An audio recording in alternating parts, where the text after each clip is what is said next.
대치동에 퍼져 있는 수능 영어에 대한 오해와 진실이 좀 있어서 이야기를 해보려고 합니다. 사실 이제 킬러 문항 제거라는 이야기가 있었는데 그 이후에 수능 영어의 트렌드가 되게 많이 바뀌고 있는데 이 트렌드에 대해서 이해도가 서로 좀 다른 것 같아서 이야기를 좀 드려보려고 합니다.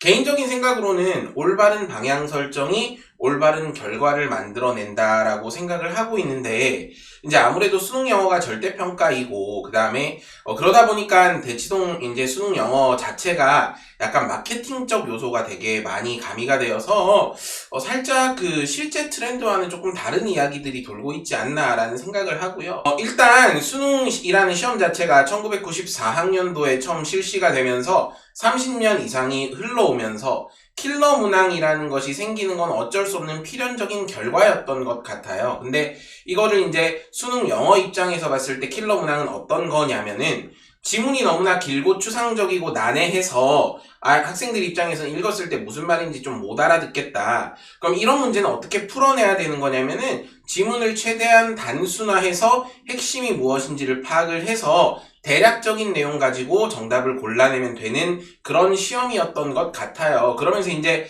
학생들 입장에서는 지문의 키워드도 잡아야 되고 뭔가 단순화도 시켜야 되고 이런 풀이법들이 되게 유효하였는데 문제가 뭐냐면 이제 2년 전에 킬러 문항을 제거해라 라는 이야기가 나왔죠. 근데 그게 저는 타이밍이 되게 중요하다라고 생각을 해요. 2024학년도 6월 모의고사를 보고 나서 킬러 문항 제거에 대한 이야기가 나왔는데 그럼 이제 그 다음 시험이 뭐냐면은 9월 모의고사인데 그럼 9월까지 이제 한 2, 3개월 남았는데 트렌드를 바꿔내야 되잖아요. 그래서 약간 조금 이상한 트렌드, 약간 혼종이 태어났다라고 생각하는데 저는 그걸 이름을 킬러 문항 제거 시즌 1이라고 붙여봤습니다. 그게 이제 올해 수능에 또 수능 영어가 되게 어려웠다고 하잖아요.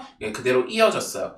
그걸 저는 이제 킬러 문항 제거 시즌 2라고 이름을 붙여봤는데 타이틀 자체는 이제 문해력의 시대라고 이야기를 할 수 있을 것 같은데 사실 이거 말고요. 결론 요거 하나만 기억을 해주시면 좋을 것 같아요. 우리 아이들이 내년에 보게 될 수능은 제가 봤을 때 지문은 어렵고요. 선지는 쉬워요. 근데 지금 대치동도 그렇고 많은 언론에서는 이전의 트렌드인 지문은 쉽고 선지는 어렵다 이쪽으로 지금 가고 있는 것 같아서 조금 포인트가 잘못된 게 아닐까라는 생각을 하고 있어요. 제가 내릴 수 있는 결론은 뭐냐면은 지문이 좀 어렵기 때문에 지문 이해만 잘하면 선지는 명확하게 딱 튀어나오는데 지문 이해가 잘 되지 않다 보니까 선지가 헷갈려 뭐 이런 이야기들이 나오는 거라서 약간 오해와 진실을 좀 이야기해드려 봤습니다.